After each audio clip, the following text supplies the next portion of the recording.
आपको मुफ्त में इतनी प्यारी पत्नी मिल गई थी, लेकिन वह जितनी मासूम थी उतनी ही शरारती भी। पूरे दिन या तो वह आपकी कोई कमजोरी पकड़ने की कोशिश करती रहती या फिर किसी न किसी तरह आप पर इल्जाम लगाने का मौका ढूंढती। उसे लगा था कि ऐसा करने से आपके मन में उसके लिए गलत इरादे आ जाएंगे, लेकिन हुआ बिल्कुल उल्टा। आपकी बातों ने उसे इतना शर्मिंदा कर दिया कि उसका चेहरा लाल हो गया। असल में पिछले साल आपने सिर्फ एक बुजुर्ग की जान बचाई थी, लेकिन उसके बाद वह बुजुर्ग हर दिन यही सोचते रहते थे कि किसी तरह अपनी पोती की शादी आपसे करवा दें। घर वालों के लगातार शादी के दबाव की वजह से आपने आखिरकार उनकी बात मान ली। आपको क्या पता था कि वो बुजुर्ग शक्तिशाली ग्रुप के पूर्व चेयरमैन थे और उनकी पोती एक बेहद खूबसूरत कंपनी की सीईओ थी। सामने बैठी उस खूबसूरत लड़की को देखकर आपने कहा शादी, लेकिन सिर्फ नाम की। पति पत्नी का रिश्ता सिर्फ कागजों पर होगा, असल में नहीं, बस घर वालों के शादी के दबाव से बचने के लिए। क्या आपको ये मंजूर है? ये सुनकर शिया झिजिंग हल्के से मुस्कुराई।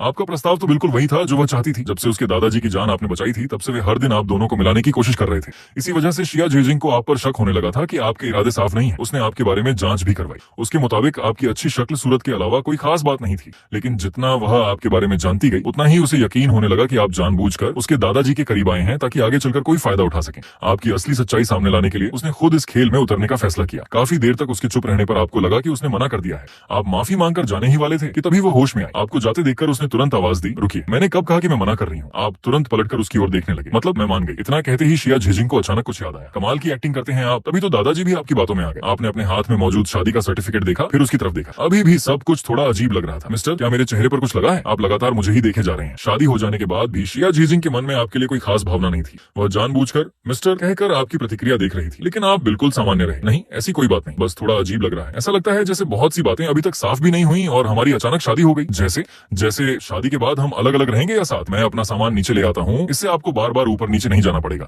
आपके सीधे जवाब न देने पर शिया झिजिंग ने मन ही मन सोचा कि आपके छोटे से घर में जरूर कोई राज छिपा है। शायद वही उसके लिए कोई अहम सुराग बन जाए। यही सोचकर वह अपनी साधारण सी कार लेकर दिए गए पते पर पहुंच गई। थोड़ी ही देर बाद आप भी अपना लैपटॉप बैग और एक सूटकेस लेकर नीचे आ गए। ऊपर और कितना सामान बचा है? चलिए मैं भी आपके साथ ऊपर चलती हूँ। असल में सामान उठाना तो सिर्फ बहाना था, उसका असली मकसद आपका घर देखना था।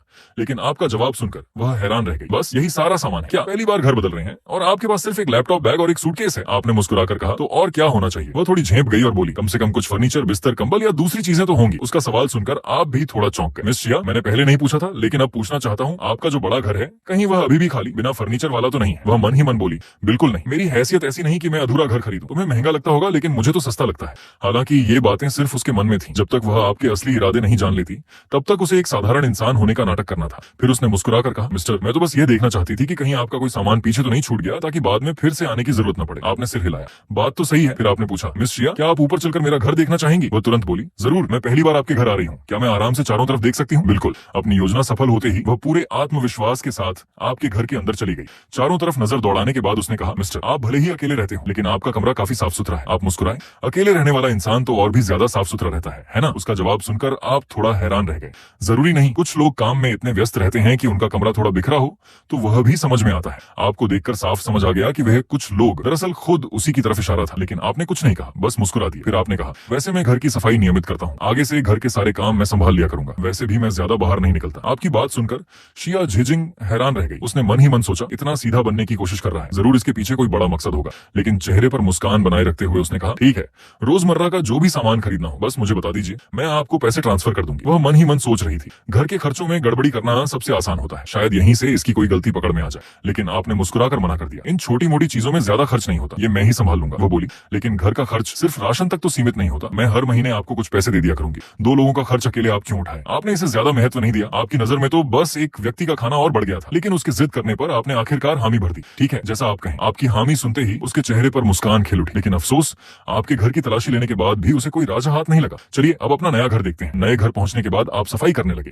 तभी आपने उससे पूछा, मिस शिया, हम दोनों के माता पिता से मिलने का समय कब तय करें? वो मुस्कुराकर बोली, मुझे पता है कि आपको जल्दी है, लेकिन अभी थोड़ा इंतजार कीजिए। पहले हम दोनों एक दूसरे को अच्छी तरह जान लें, वरना कहीं बातों से सच्चाई खुल ना जाए। असल में उसका आपके घर वालों से मिलने का कोई इरादा ही नहीं था, ये तो सिर्फ समय टालने का एक बहाना था। लेकिन आपने थोड़ा सोचा तो लगा कि उसकी बात भी सही है। आपने कहा, ठीक है, तब तक मैं घर की सफाई कर लेता हूँ, फिर कपड़े बदलकर सब्जी लेने जाऊंगा और खाना बनाऊंगा। मिस शिया, आपको खाने में क्या पसंद है? शिया झिजिंग खाने पीने में काफी नखरीली थी। उसे आपकी कुकिंग के बारे में कुछ भी पता नहीं था और वह अभी भी आप पर पूरी तरह भरोसा नहीं करती थी। इसलिए उसने ओवर टाइम का बहाना बनाया और सीधे अपने दादाजी के घर चली गई। जब वह देर रात वापस लौटी, उसी समय आप नहाकर बाथरूम से बाहर निकल रहे थे। कुछ पल के लिए आप दोनों की नजरें एक दूसरे से टकराई। अचानक शिया झिजिंग चीख पड़ी। आप घबराकर तुरंत उसके पास पहुंचे। क्या हुआ मिस शिया, कोई परेशानी है? आप उस समय सिर्फ एक ढीला सा शॉर्ट्स पहने हुए थे। शिया झिजिंग मन ही मन सोचने लगी, क्या 8 पैक एब्स होने का मतलब यह है कि ऐसे ही घर में घूमते रहोगे? सच में देखा भी नहीं जा रहा।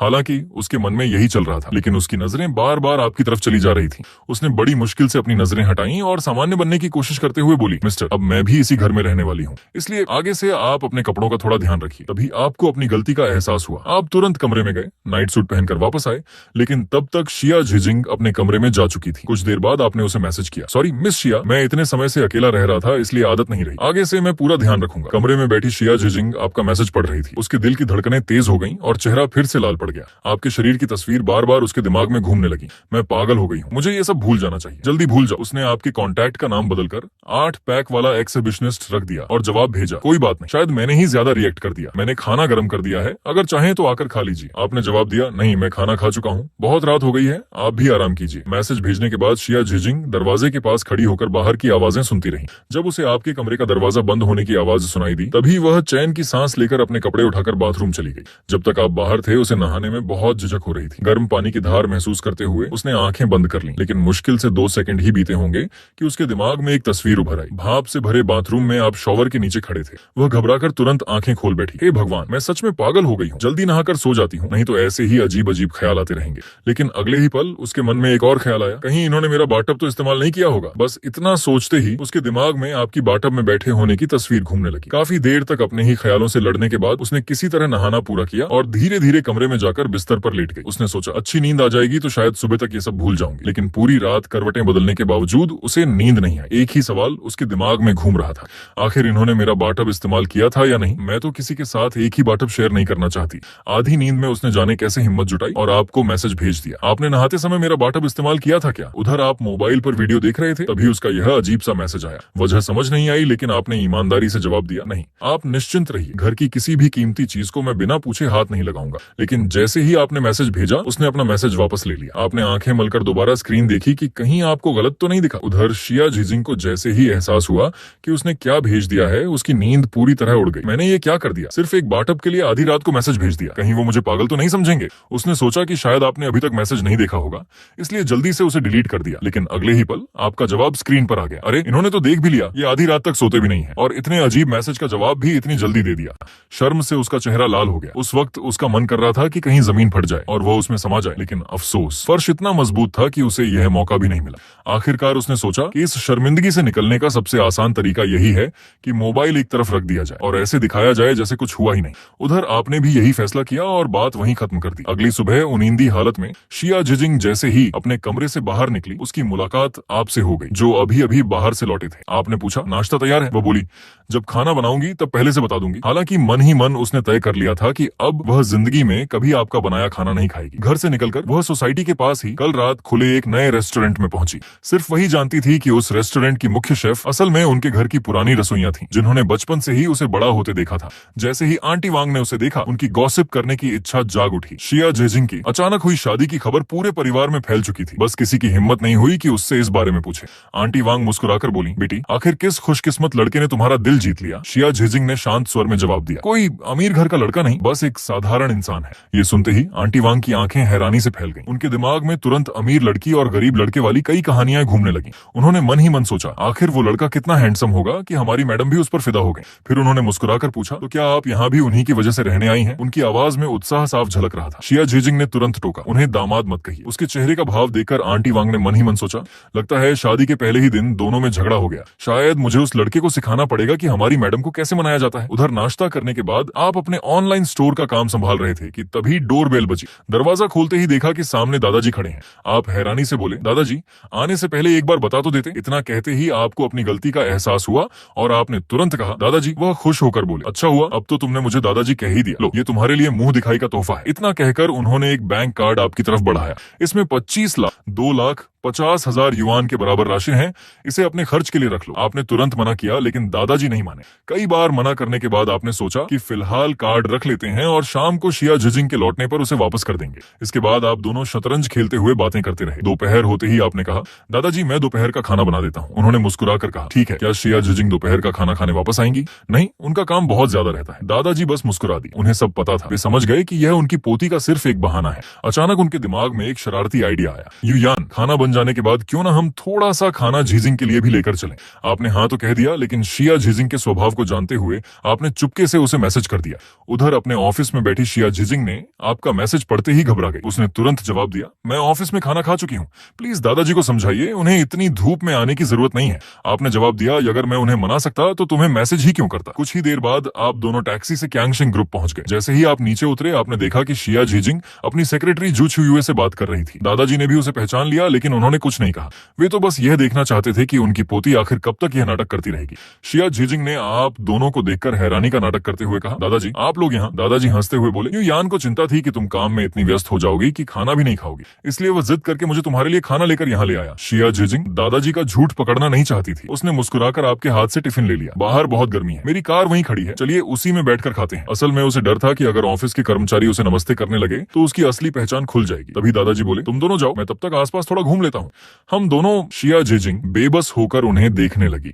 आप दोनों वहीं खड़े रहे तो दादाजी फिर बोले, अरे क्या देख रहे हो, अपनी पत्नी को लेकर जाओ, क्या उसे भूखा रखोगे। आपने तुरंत कहा, चलते हैं। शिया झीजिंग भी बोली, हाँ चलिए कार में चलते हैं। दोनों को लग रहा था कि अगर 1 मिनट और रुके तो दादाजी पता नहीं और क्या क्या बोल देंगे। कार में बैठते ही आपने बैंक कार्ड उसकी तरफ बढ़ाया। मौका मिले तो यह कार्ड दादाजी को वापस कर देना। ठीक है। कार्ड लेते हुए उसने मुस्कुराकर पूछा, क्या बात है, क्या दादाजी का दिया हुआ मुंह दिखाई का पैसा कम लगा। आपने सिर हिलाया, बिल्कुल नहीं, इसमें 2.5 लाख युआन है। दादाजी तो रिटायर हो चुके हैं, उनके पास आखिर कितनी बचत होगी, ये तो उनकी बुढ़ापे की जमा पूंजी है। वह मुस्कुराकर बोली, मतलब अगर रकम कम होती तो आप रख लेते। आपने भी मुस्कुराकर जवाब दिया, हाँ अगर दादाजी कुछ 100 युआन देते तो मैं खुशी से रख लेता। आपकी बात सुनकर वह हल्का सा मुस्कुराई। उसी समय आपने अपना हाथ उसकी तरफ बढ़ाया। वह मजाक में बोली, क्या हुआ, क्या इस 2.5 लाख पर 1% सर्विस चार्ज लेने वाले हो। आप हंस पड़े, ये कैसी बातें कर रही हो, मैं तो टिफिन मांग रहा हूँ, तुमने कहा था कि खाना खा चुकी हो तो मैं ही इसे खत्म कर देता हूँ। लेकिन उसने टिफिन आपको नहीं दिया। आप जैसे ही उसे लेने आगे बढ़े वह अचानक सतर्क हो गई। सच सच बताइए, इस खाने में कुछ गड़बड़ तो नहीं है। आपने तुरंत कहा, ऐसी कोई बात नहीं है। वो बोली, है या नहीं, ये तो टिफिन खोलते ही पता चल जाएगा।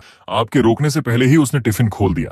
अंदर सबसे ऊपर दिल के आकार का फ्राइड एग रखा था। एक पल में कार के अंदर सन्नाटा छा गया। आपने झेंपते हुए अपना चेहरा खिड़की की तरफ घुमा लिया। कुछ देर बाद शिया झीजिंग ने धीमे से पूछा, ये दादाजी ने ऐसा बनाने को कहा था। आपने बेबस होकर कहा, हाँ उन्हें तो हमेशा ऐसे अजीब अजीब आइडिया आते रहते हैं। वह हल्का सा मुस्कुराई, सही कह रहे हैं, अगर ऐसा न करें तो वो दादाजी कैसे कहलाएंगे। जब आपकी नजर अभी भी खिड़की के बाहर थी उसने चुपके से उस फ्राइड एग का एक छोटा सा टुकड़ा खा लिया। असल में उसने अभी तक दोपहर का खाना नहीं खाया था। आपने भी ये बात समझ ली, लेकिन जानबूझकर कुछ नहीं कहा। आपको डर था कि अगर आपने उसे छेड़ा तो वह जिद में खाना ही छोड़ देगी। कुछ देर तक कार में अजीब सी खामोशी छाई रही। तभी अचानक एक आवाज आई और शिया झीजिंग के चेहरे पर घबराहट साफ दिखाई देने लगी। जाहिर था कि इस खूबसूरत सीईओ को भी अपनी ही निकली हुई आवाज पर शर्म आ गई थी।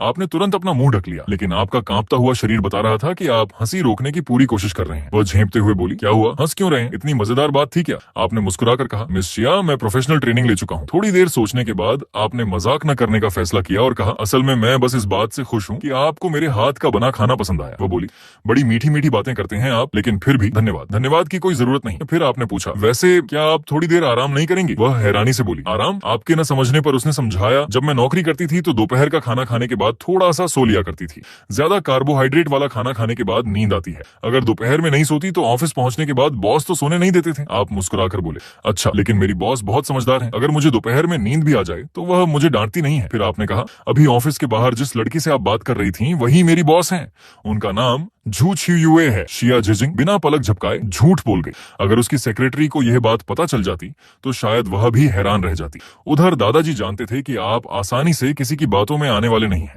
इसलिए उन्होंने पहले ही जू छुयुए को अपने साथ मिला लिया था और उसे भी अपनी योजना का हिस्सा बना दिया था। खाना खत्म होने के बाद आप वापस जाने ही वाले थे कि दादाजी कहीं दिखाई नहीं दिए। आपने तुरंत उन्हें फोन लगाया। उन्होंने हंसते हुए कहा, युयान मैं तो घर लौट रहा हूँ, चिंता मत करो। उनकी बातें सुनकर आप बस बेबस होकर मुस्कुरा दिए। फिर आपने शिया झीजिंग को मैसेज किया, दादाजी तो अकेले ही निकल गए। उसने जवाब दिया, मुझे पहले से पता था, वो कभी किसी को चैन से रहने नहीं देते। ये सोचकर उसने राहत की सांस ली कि आपने पहले ही उसे खबर कर दी थी, वरना आज उसकी असली पहचान खुल सकती थी। ऑफिस लौटकर उसने अपनी सेक्रेटरी जू छुयुए को बुलाया। सेक्रेटरी जू, मैंने युयान को तुम्हारा नंबर दे दिया है और उनसे कहा है कि तुम मेरी बॉस हो। बेचारी सेक्रेटरी बस सिर हिलाकर बोली, चिंता मत कीजिए मैडम, मैं पूरा साथ दूंगी। उसके जाने के बाद शिया झीजिंग का काम में बिल्कुल मन नहीं लगा। अभी तो उसने दोपहर का खाना खाया था, लेकिन अब वह रात के खाने के बारे में सोचने लगी।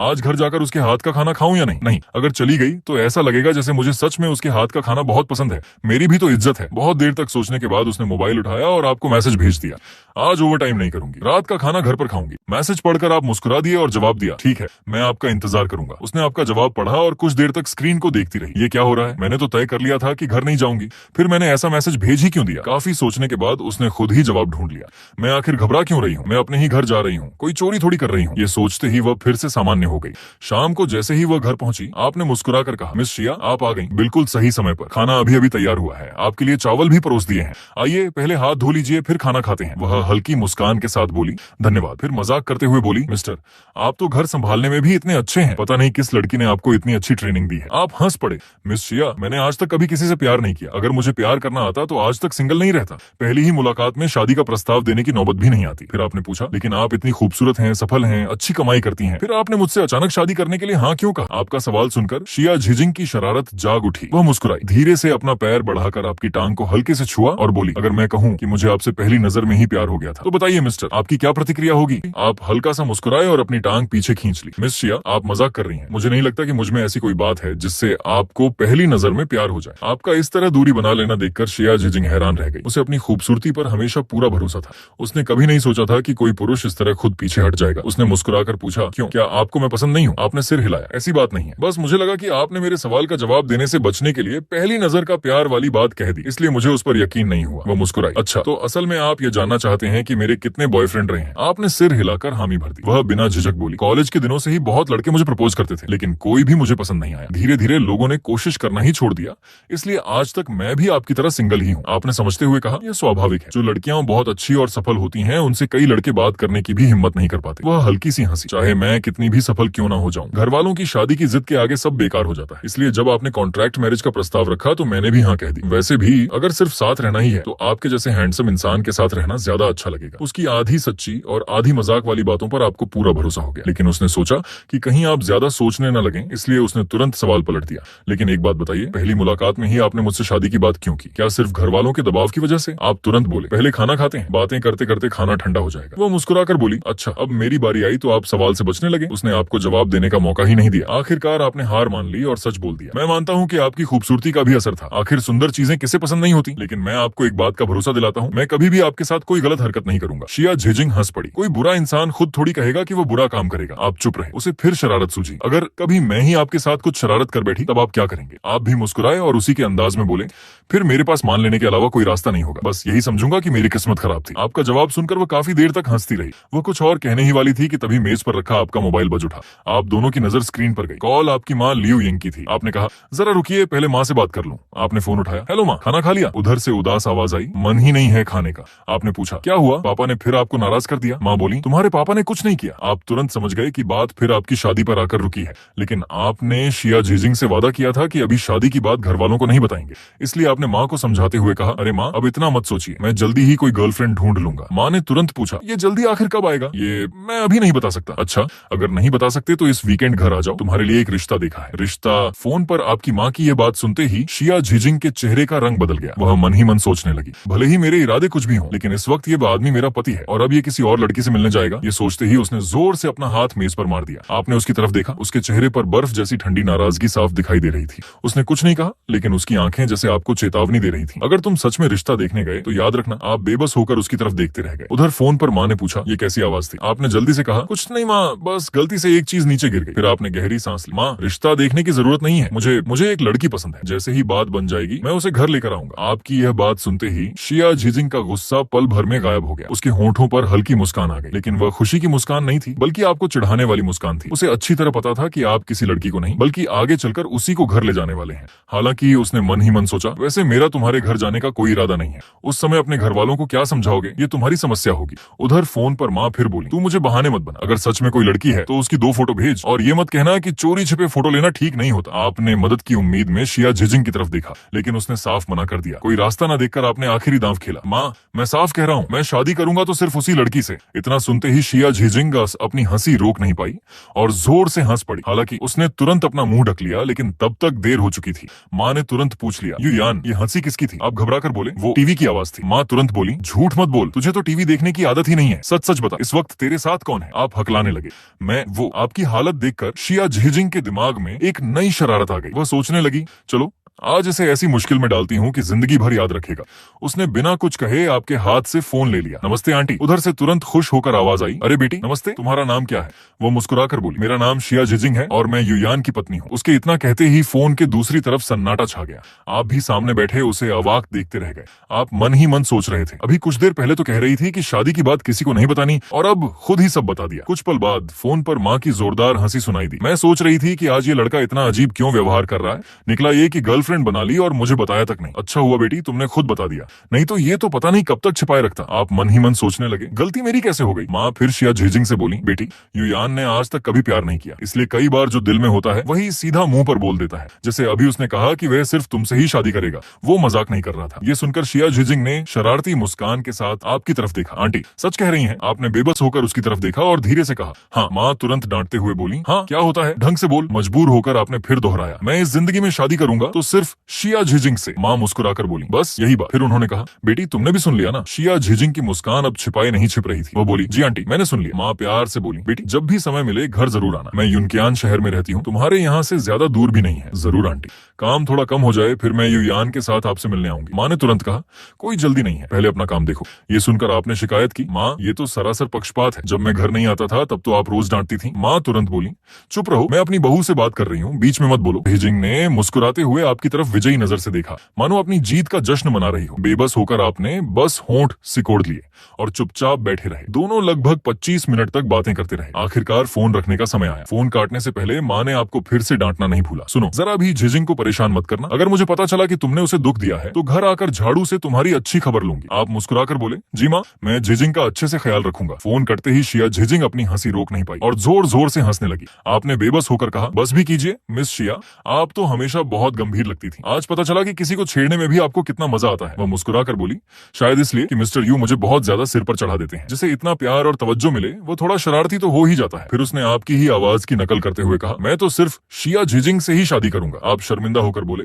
मैं बर्तन धोकर आता हूँ। आप वहां से निकलना चाहते थे लेकिन अब तो शिया झिजिंग पूरी तरह मस्ती के मूड में थी। वह मुस्कुराकर बोली, जनाब एक बार जो वादा कर दिया उसे निभाना भी पड़ता है। आपने कहा है कि आप सिर्फ मुझसे ही शादी करेंगे तो अब पूरी जिंदगी इस वादे पर टिके रहिए। आपने हंसते हुए जवाब दिया, डर तो बस एक ही बात का है, कहीं मेरा मन तो हो लेकिन आपका ना हो। मैं तो कह चुका हूँ कि मैं सिर्फ आपसे ही शादी करूंगा, लेकिन क्या आप भी सिर्फ मुझसे ही शादी करेंगे? ये सवाल सुनकर शिया झिजिंग कुछ पल के लिए चुप हो गई। वह जवाब नहीं देना चाहती थी लेकिन अगर चुप रहती तो उसे अपनी हार लगती। आखिर उसने गर्दन ऊंची करके कहा, बिल्कुल मैं भी। आपने मुस्कुराकर पूछा, क्या? वह धीरे से बोली, मैं भी सिर्फ आपसे ही शादी करूंगी। आपने जानबूझकर छेड़ा, इतनी धीमी आवाज में क्यों? और ये आप कौन है? शर्म से उसका चेहरा लाल हो गया। आखिर उसने थोड़ा ऊंची आवाज में कहा, मैं शिया झिजिंग इस जन्म में सिर्फ यू यान से ही शादी करूंगी। इतना कहकर उसने तुरंत अपना सिर झुका लिया। उसका चेहरा शर्म से बिल्कुल लाल हो चुका था। आप मुस्कुराकर बोले, अब समझ आया किसी को छेड़ने का नतीजा क्या होता है? वह धीरे से बोली, हाँ समझ गई, अगली बार ध्यान रखूंगी। हालांकि उसके मन में कुछ और ही चल रहा था। वह सोचने लगी, दादाजी के दिए हुए पैसे इसने बिना लालच के लौटा दिए। ये तरीका तो काम नहीं आया, शायद मुझे कोई दूसरा तरीका अपनाना पड़े। ये सोचते हुए उसकी नजर अपने पैरों पर गई। फिर वो बाथरूम में गई और गर्म पानी से नहाने लगी। पानी में बैठी उसने अपनी गोरी और मुलायम त्वचा की ओर देखा और संतुष्टि से हल्का सा मुस्कुरा दी। तभी उसने आवाज लगाई, युयान क्या आप मेरी एक मदद कर सकते हैं? आवाज सुनते ही आप तुरंत कमरे से बाहर आए। सामने का नजारा देखकर आप एक पल के लिए ठिठक गए। वह बाथरूम के दरवाजे के पीछे खड़ी थी, तौलिया लपेटे हुए बस चेहरा और कंधे बाहर झांक रहे थे। आपने तुरंत नजरें फेर ली। सॉरी मुझे नहीं पता था कि आप नहा रही हैं। आप वापस मुड़ने ही वाले थे कि उसने धीरे से कहा, क्या आप मेरे कमरे से मेरे लिए एक नाइट सूट ला देंगे? मेरा वाला गलती से भीग गया है, मैं खुद लेने जाती लेकिन ये तौलिया बहुत छोटा है, इसे पहनकर बाहर आने में मुझे झिझक हो रही है। आपने तुरंत जवाब दिया, ठीक है मैं अभी लेकर आता हूँ। इतना कहकर आप तेजी से उसके कमरे की तरफ बढ़ गए। पूरे रास्ते आपने एक बार भी पीछे मुड़कर नहीं देखा। पहली बार आप किसी हमउम्र लड़की के कमरे में गए थे, लेकिन समस्या ये थी कि उसने बताया ही नहीं था कि नाइट सूट रखा कहाँ है। जब आपने पूछा तो उसने कहा, मुझे भी ठीक से याद नहीं है। मजबूर होकर आपने अलमारी के एक एक खाने में ढूंढना शुरू किया। आखिरकार नीचे वाली अलमारी में आपको उसका एक अतिरिक्त नाइट सूट मिल गया। वह गुलाबी रंग का था जिस पर प्यारे प्यारे कार्टून बने हुए थे। आप मन ही मन हैरान हुए। ये स्टाइल तो उसकी रोज वाली गंभीर और प्रोफेशनल इमेज से बिल्कुल अलग है। शायद इसी वजह से इसे अलमारी में छिपा कर रखा हुआ था। आप नाइट सूट लेकर बाथरूम के बाहर पहुंचे। उसे देते समय भी आपने नजरें नजरें झुकाए रखी। शिया झिजिंग, पहले तो आपकी झिझक देखकर मन ही मन खुश हो रही थी, लेकिन जैसे ही उसने देखा कि आप वही गुलाबी नाइट सूट उठा लाए हैं, उसके चेहरे का रंग बदल गया। इतने सारे नाइट सूट में से तुम्हें यही मिला? मैं तो सोच रही थी कि थोड़ा मैच्योर लुक वाला पहनकर तुम्हें छेड़ूंगी और तुम ये ले आए। लेकिन अगले ही पल उसके चेहरे पर फिर शरारती मुस्कान लौट आई। यू यान, आप लगातार दूसरी तरफ क्यों देख रहे हैं? क्या मुझे देखने से डर लग रहा है? आपने शांत स्वर में कहा। अगर मैं लगातार आपकी तरफ देखता रहूं तो आपको असहज महसूस होगा। वह मुस्कुराई। सच? मुझे तो ऐसा नहीं लगता। आखिर कागजों पर ही सही आप मेरे पति हैं। 2 पल मुझे देख भी लेंगे तो क्या हो जाएगा? अब आपको समझ आ गया कि वह फिर से आपको छेड़ रही है। आपने मुस्कुराकर कहा, आप जल्दी से कपड़े बदल लीजिए, मैं अपने कमरे में जा रहा हूँ। आप कमरे में तो लौट आए, लेकिन नींद आंखों से कोसों दूर थी। बार बार आपके दिमाग में वही दृश्य घूम रहा था। तौलियां ओढ़े दरवाजे के पीछे खड़ी शिया झिजिंग। आपने जिंदगी में बहुत सी खूबसूरत लड़कियां देखी थीं, लेकिन किसी ने भी आपको इस तरह बेचैन नहीं किया था। उधर शिया झिजिंग भी अपने कमरे में पहुंची। उसने कमरे में लगे कैमरे की रिकॉर्डिंग चेक की, लेकिन नतीजा देखकर वह हल्की सी निराश हो गई। यू यान, क्या तुम कभी कोई शरारत नहीं कर सकते? वह सोचने लगी कि शायद उसे आपको परखने के लिए कोई नया तरीका अपनाना होगा। अगली सुबह, गुड मॉर्निंग यू यान। गुड मॉर्निंग झिजिंग, मैंने नाश्ता तैयार कर दिया है, आकर खा लीजिए। वह मुस्कुराते हुए डाइनिंग टेबल पर बैठ गई। फिर उसने आपको ध्यान से देखा और पूछा, यू यान, आज आप कुछ थके हुए लग रहे हैं। क्या कल रात आपको ठीक से नींद नहीं आई? हाँ, थोड़ा देर से सोया था। क्यों? क्या ऑनलाइन स्टोर के काम में बहुत व्यस्त थे? नहीं, वो दरअसल आप यह कहने की हिम्मत नहीं जुटा पाए कि वजह वही थी। शिया झिजिंग जैसे सब समझ गई। उसके होंठों पर मुस्कान और गहरी हो गई। दरअसल क्या? आपने तुरंत बात बदल दी। मेरी बातें बहुत हो गई। वैसे मुझे सिर्फ इतना पता है कि आप शक्तिशाली ग्रुप में काम करती हैं। वह भी आपको ज्यादा शर्मिंदा नहीं करना चाहती थी। मैं कंपनी में ज्यादातर फाइलों और डॉक्यूमेंट से जुड़ा काम संभालती हूँ। अच्छा, समझ गया। आपको याद आया कि उसने पहले बताया था कि जू सेक्रेटरी उसकी बॉस है, इसलिए आपने मान लिया कि वह किसी एडमिन या ऑफिस स्टाफ की नौकरी करती होगी। आपको बिल्कुल अंदाजा नहीं था कि वह जानबूझकर आपको गुमराह कर रही थी। बातों बातों में उसने पूछा, क्या आप शक्तिशाली ग्रुप के बारे में कुछ जानते हैं? आपने सिर हिलाया। बस इतना जानता हूँ कि वह बहुत बड़ी कंपनी है, उसके बारे में ज्यादा सुनने को नहीं मिलता। वह मुस्कुराई। सही कहा, कंपनी बहुत बड़ी है, लेकिन हमेशा लो प्रोफाइल रहती है। वैसे मैंने जू सेक्रेटरी से सुना है कि हमारी कंपनी की मौजूदा प्रेसिडेंट एक बहुत काबिल महिला है। आपने उत्सुक होकर पूछा, आप तो वहाँ कई सालों से काम कर रही हैं, क्या आपने उन्हें कभी देखा है? वो बोली, वो बहुत रहस्यमयी है। उनकी फोटो तक कंपनी की वेबसाइट पर नहीं है, सिर्फ कुछ चुनिंदा कर्मचारी ही उनसे मिल पाते हैं। आपने सिर हिलाया। अच्छा, तो लगता है कि वो कोई बहुत शांत स्वभाव की 40-45 साल की महिला होंगी। वह कुछ कहती उससे पहले आपने कहा, अरे धीरे खाइए, कहीं खाना गले में ना अटक जाए। ये लीजिए, थोड़ा दूध पी लीजिए। आपने उसके सामने दूध का गिलास रख दिया, लेकिन वह लगातार आपको ही देखती रही। आपने अभी क्या कहा? क्या? उससे पहले मैंने कहा शायद कंपनी की प्रेसिडेंट कोई 40-45 साल की महिला होंगी।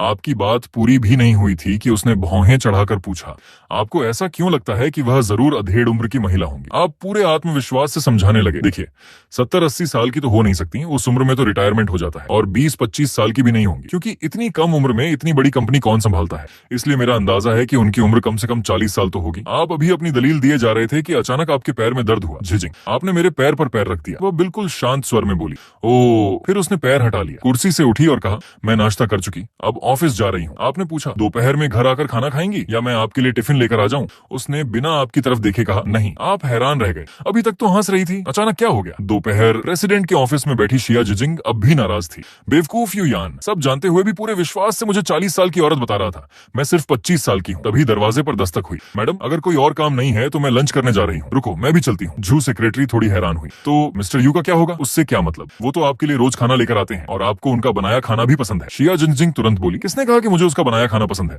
जू सेक्रेटरी चुप रही, लेकिन मन ही मन सोचने लगी। कल तो ऑफिस से छुट्टी होते ही सबसे पहले घर भागी थी। वह समझ गई कि उसकी बॉस आज सिर्फ नाराज होकर बातें कर रही है। उसने मुस्कुराकर पूछा, मैडम, इन 2 दिनों में आपको मिस्टर यू कैसे लगे? शिया झिजिंग ने झुंझलाकर कहा, वो बिल्कुल अंधा है और बेवकूफ भी। जू सेक्रेटरी ने हंसते हुए पूछा, अच्छा लेकिन किस बात में? शिया झिजिंग ने सीधे जवाब देने के बजाय पूछा, जू सेक्रेटरी, तुम्हें क्या मैं बूढ़ी लगती हूँ? वह तुरंत बोली, मैडम आप तो बेहद जवान और खूबसूरत हैं, बूढ़ी शब्द तो आपके आसपास भी नहीं फटक सकता। शिया झिजिंग मुस्कुराई, लगता है खुशामद करने में तुम पहले से और तेज हो गई हो। फिर उसने धीरे से कहा, लेकिन यू यान के मन में कुछ ना कुछ जरूर चल रहा है, जैसे कल रात में वह अचानक रुक गई। जू सेक्रेटरी, जितना पूछा जाए उतना ही पूछा करो। हालांकि बिना बताए भी जू सेक्रेटरी काफी कुछ समझ चुकी थी। वह मुस्कुराकर बोली, मैडम, किसी इंसान को सिर्फ उसकी बातों से नहीं उसके कामों से परखना चाहिए। अगर आपको सच में लगता है कि उसके मन में कुछ और है तो फिर एक बार उसे थोड़ा और खुलकर परख कर देखिए। वैसे भी आपके पास ताइक्वांडो की ट्रेनिंग है, यू यान आपका कुछ नहीं बिगाड़ पाएगा। शिया झिजिंग ने बेबस होकर उसे देखा। इतनी लंबी बात करने की क्या जरूरत थी? सीधे सीधे कह देती कि मुझे उसे अपने आकर्षण आकर्षण से परखना चाहिए। अगर वो फंसा ही नहीं तो झूठ छुई हुए मुस्कुराई।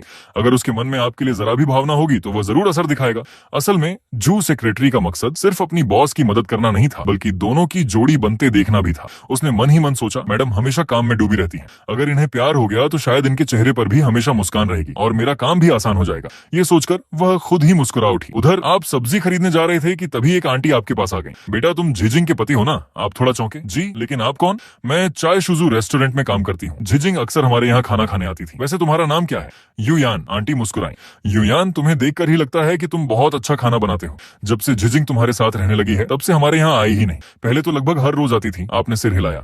लगता है उसे वहाँ का खाना बहुत पसंद है। आंटी मुस्कुराकर बोली, बहुत ज्यादा। मैं तुम्हें चुपके से बता देती हूँ उसे कौन कौन से पकवान सबसे ज्यादा पसंद है। इतना कहकर उन्होंने उसकी पसंदीदा डिशों के नाम बता दिए और चली गई। आपने वे सारी बातें मन ही मन याद कर ली। घर लौटते ही आपका मोबाइल बजा। देखा तो पुराने क्लासमेट मोयूलिन का क्यू मैसेज था। ऑनलाइन हो? उधर मैसेज भेजने के बाद मोयूलिन खुद पछताने लगी। मैंने ये क्या भेज दिया? अगर उसने जवाब दे दिया तो मैं क्या कहूंगी? उसी समय आपका जवाब आ गया। हाँ बोलो, क्या बात है? साधारण सा जवाब देखकर भी उसके चेहरे पर मुस्कान आ गई। उसे अपने स्कूल के दिन याद आ गए। वह समय जब वह किसी बहाने आपसे सवाल पूछने आ जाती थी।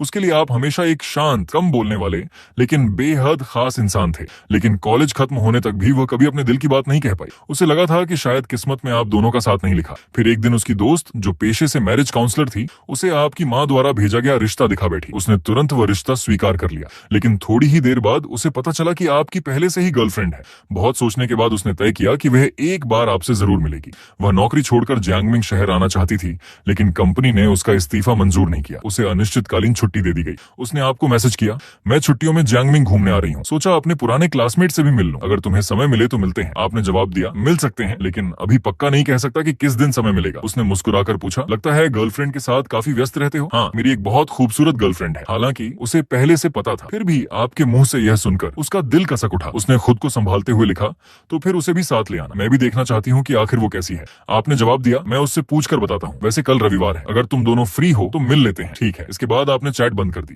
आपने तय किया कि आज रात शिया झिजिंग की पसंद का खाना बनाएंगे। आपने उसे मैसेज भेजा, आज रात घर पर ही खाना खाना, बाहर मत खाना। ऑफिस में बैठी शिया झिजिंग ने आपका मैसेज पढ़ा तो उसका दिल हल्का सा पिघल गया। उसे याद आया कि आखिरी बार इस तरह की बात उसके दादाजी ने कही थी, लेकिन अगले ही पल उसने खुद से कहा, अरे मैं तो वैसे भी आज घर जाकर खाना खाने वाली थी। अब तुम्हारे मैसेज की वजह से ऐसा लगेगा जैसे मैं तुम्हारी बात मानकर लौट रही हूँ। थोड़ी देर बड़बड़ाने के बाद उसने तुरंत जवाब भेजा, ठीक है, मैं घर आकर खाना खाऊंगी। इस बार वह सचमुच अपने मन से घर लौट रही थी, क्योंकि आज रात उसके मन में एक खास योजना थी। शाम को जब वह घर पहुंची तब हमेशा की तरह आपने अभी अभी खाना तैयार किया था। वह मुस्कुराकर बोली, युयान, हर बार मेरे घर आते ही खाना तैयार कैसे हो जाता है? क्या तुम पहले से टाइम देखकर सब प्लान करते हो? आपने गर्व से कहा, बिल्कुल। वह मन ही मन खुश हो गई, आखिर मान ही लिया। लेकिन आपकी अगली बात सुनकर उसकी सारी उम्मीदें ठंडी पड़ गईं। अगर जल्दी बना दूं तो खाना ठंडा हो जाएगा और देर करूं तो तुम्हें भूखा इंतजार करना पड़ेगा, इसलिए समय देखकर बनाता हूं। वह होंठ फुलाकर बोली, मैं कोई बच्ची नहीं हूं। आप मुस्कुराए, लेकिन बच्चे भी भूखे हों तो खुद कुछ न कुछ ढूंढ कर खा लेते हैं। अचानक शिया झिजिंग फिर मुस्कुराई, युयान, मैंने पहले जू सेक्रेटरी से तुम्हारे बारे में एक बात पूछी थी। आपने उत्सुक होकर पूछा। क्या? हल्का सा मुस्कुराई और बोली,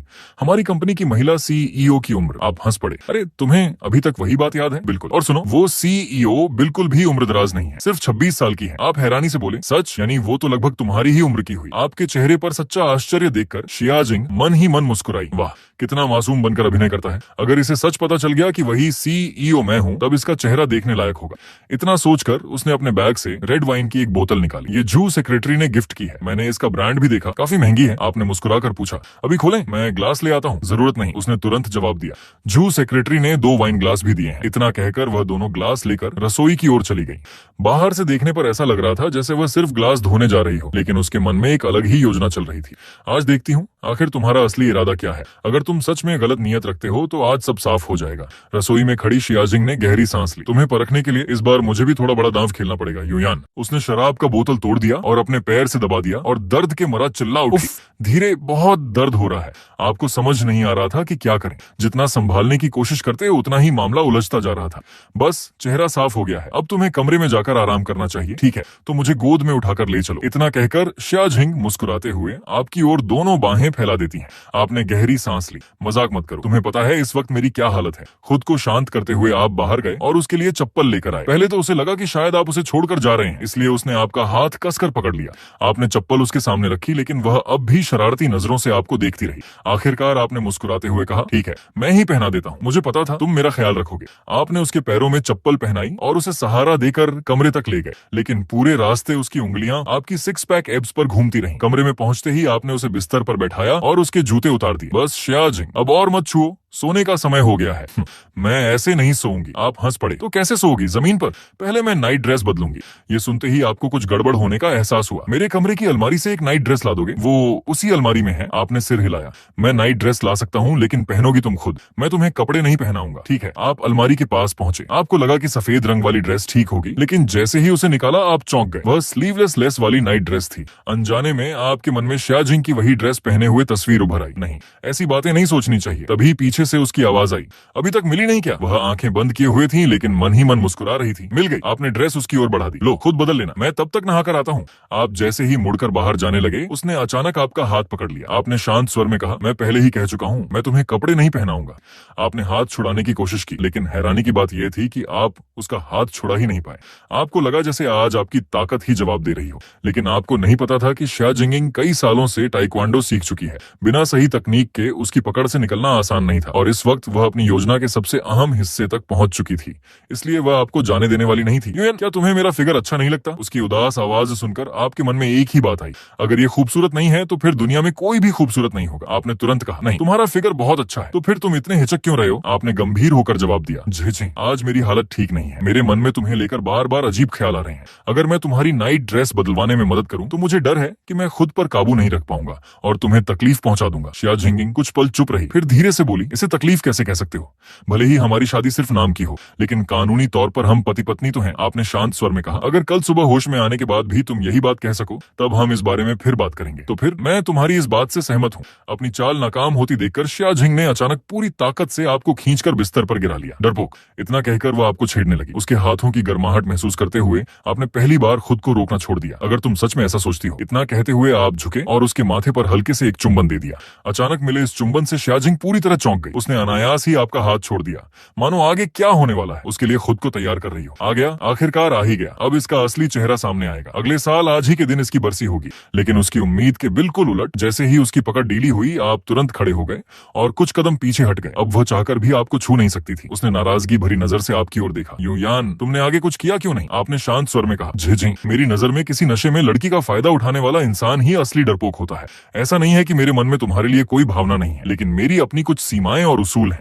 अगर मैं सच में किसी से प्यार करता हूँ तो खुलकर अपने दिल की बात कहूंगा, किसी की मजबूरी का फायदा नहीं उठाऊंगा। श्रेया जिंग ने होंठ फुला ली, शादी भी कर ली और अब इतनी बड़ी बड़ी बातें कर रहे हो। यूयान, तुम भी ना, कितने बेशर्म हो। आप मुस्कुराए और धीरे से बोले, पत्नी। यह एक शब्द सुनते ही श्रेया जिंग का पूरा शरीर जैसे सिहर उठा। तब तुमने मुझे क्या कहा? पत्नी? क्या तुम मेरी पत्नी नहीं हो? कुछ पल रुककर आपने आगे कहा, मैंने तुम्हें इसलिए चूमा क्योंकि मुझे अभी अभी एहसास हुआ कि मैं तुम्हें पसंद करने लगा हूँ। मैं श्रेया जिंगिंग की जुबान लड़खड़ा गई। उसने सोचा था कि आप खुद पर काबू खो बैठेंगे या फिर डर कर भाग जाएंगे, लेकिन उसने कभी नहीं सोचा था कि आप अचानक अपने दिल की बात कह देंगे। काफी देर चुप रहने के बाद वह धीरे से बोली, हम सिर्फ नाम के पति पत्नी हैं। ये बात तो तुमने ही कही थी। आप मुस्कुराए। नाम के पति पत्नी कभी असली पति पत्नी भी बन सकते हैं, और तुम्हें भी मेरे लिए थोड़ा बहुत लगाव तो है ना? वरना अभी जो कुछ तुमने मेरे साथ किया उसका मतलब क्या था? मैं श्रेया जिंग के पास कोई जवाब नहीं था। वह अपना असली मकसद बता भी नहीं सकती थी, और सबसे बड़ी बात, एक पल के लिए उसे सचमुच लगा था कि शायद आपकी बात सही है। आपने मुस्कुराकर कहा, आज के लिए इतना ही। शुभ रात्रि पत्नी। इतना कहकर आप उसके कमरे से बाहर निकल गए। आपने सोचा वह अभी नशे में है, शायद सुबह उठकर उसे कुछ भी याद न रहे, लेकिन कोई बात नहीं, अगर याद नहीं रहेगा तो मैं कल फिर से अपने दिल की बात कह दूंगा। फिर आपने मन ही मन हंसते हुए सोचा, लेकिन मानना पड़ेगा उसकी मासूम अदाएं इतनी खतरनाक हैं कि मुझे खुद को संभालने के लिए कई बार ठंडे पानी से नहाना पड़ा। आपके जाने के बाद श्रेया जिंगिंग भी धीरे धीरे सामान्य होने लगी। अपने कमरे में बैठी हुई वह कई बार आपको बाथरूम में आते जाते सुनती रही। ठीक हुआ, इतना नाटक करोगे तो यही होगा। मुंह से तो उसने यही कहा, लेकिन उसके मन में लगातार एक ही सवाल घूम रहा था, क्या वो सच में अभिनय कर रहा था? अभी उसका शरीर तप रहा था, उसकी आंखों में चाहत भी साफ दिखाई दे रही थी, लेकिन ऐसी हालत में भी उसने खुद को रोक लिया और ऊपर से उसने मुझे प्रपोज भी कर दिया। सबसे बड़ी परेशानी तो ये है कि उसका इजहार शायद सच था। ये इंसान आखिर है कैसा? अगर वो मेरे पैसे चाहता या सिर्फ मेरी खूबसूरती के पीछे होता तो बात समझ आती, लेकिन उसे तो सच में मैं पसंद हूँ। ये सोचते ही उसे आपका इजहार याद आ गया। उसने दोनों हाथों से अपना लाल पड़ चुका चेहरा ढक लिया। अजीब बात है, मैंने तो शराब भी नहीं पी थी, फिर मेरा चेहरा इतना लाल क्यों हो रहा है? तुम्हें मुझसे प्यार है तो है, उसके लिए इतनी गंभीरता से इजहार करने की क्या जरूरत थी? बचपन से लेकर आज तक न जाने कितने लोगों ने उसे प्रपोज किया था, लेकिन यू यान जैसा कोई नहीं मिला। उसकी एक सच्ची बात ने शिया जिंगिंग का दिल पूरी तरह बेचैन कर दिया। कहीं मुझे सच में उससे प्यार तो नहीं हो गया? नहीं, बिल्कुल नहीं, ऐसा हो ही नहीं सकता। उसने तुरंत अपना सिर हिलाया। उसमें आखिर है ही क्या? बस थोड़ा बहुत हैंडसम है, 6 पैक एब्स हैं, ड्रेसिंग सेंस अच्छा है, स्वभाव शांत और ख्याल रखने वाला है, खाना भी अच्छा बनाता है। कुछ देर गिनने के बाद वह खुद ही रुक गई। इन सब के अलावा उसमें कोई खास बात तो है ही नहीं। नहीं, मैं उसकी इन ऊपरी खूबियों से बिल्कुल प्रभावित नहीं होने वाली। मुझे अभी उसे और अच्छे से परखना होगा। अगले ही पल वह खुद ही बुदबुदाई, शायद उसमें अभी भी कुछ ऐसी खूबियां हैं जो मुझे पता नहीं चली। उलझे हुए मन से शिया जिंग ने अपना टैबलेट निकाला और युयान की सारी जानकारी फिर से देखने लगी, लेकिन जितना पढ़ती गई उतनी ही उलझती चली गई। क्या मैं अब तक उसे गलत समझती रही? क्या वो सचमुच सिर्फ एक साधारण इंसान है? और क्या उसे सच में इतनी जल्दी मुझसे प्यार हो गया? कुछ पल सोचने के बाद वो मुस्कुरा दी। ठीक है, आखिरी वाली बात शायद सच है। आखिर मेरी आकर्षण शक्ति ही इतनी ज्यादा है। फिर उसने शर्माते हुए अपना सिर झटका। बस अब इसके बारे में और नहीं सोचना। उसने कई बार सिर हिलाकर युयान की तस्वीर अपने दिमाग से निकालने की कोशिश की, लेकिन जितना भूलना चाहती उसकी याद उतनी ही साफ होती जाती। आखिर हार मानकर उसने कमरे का सीसीटीवी रिकॉर्डिंग खोल लिया। वह बार बार वही पल देखती रही जब युयान ने उसके माथे को चूमा था और अपने दिल की बात कही थी। पत्नी उठ जाओ, नाश्ता तैयार है। बाहर से युयान की आवाज और दरवाजे पर दस्तक सुनकर शिया जिंग उनींदी आंखों से उठ बैठी। उसे याद ही नहीं था कि रात कब नींद आई थी। बस इतना याद था कि सोने से पहले उसके दिमाग में सिर्फ युयान ही था। और सुबह सुबह फिर वही आवाज, पत्नी। उसका दिल फिर से तेज धड़कने लगा। मुझे क्या हो गया है? संभल जाओ शिया जिंग, अगर ऐसे ही चलता रहा तो तुम सच में उसके प्यार में पड़ जाओगी। पत्नी उठ गई क्या? वह मन ही मन बड़बड़ाई, कितना बेशर्म है ये। पहले तो मुझे बड़े अदब से मिस शिया या जीजिंग कहता था, अब हर बात पर पत्नी पत्नी। आखिर उसने जवाब दिया, उठ गई हूँ, इतनी बार मत बुला। फिर मन ही मन मुस्कुरा दी।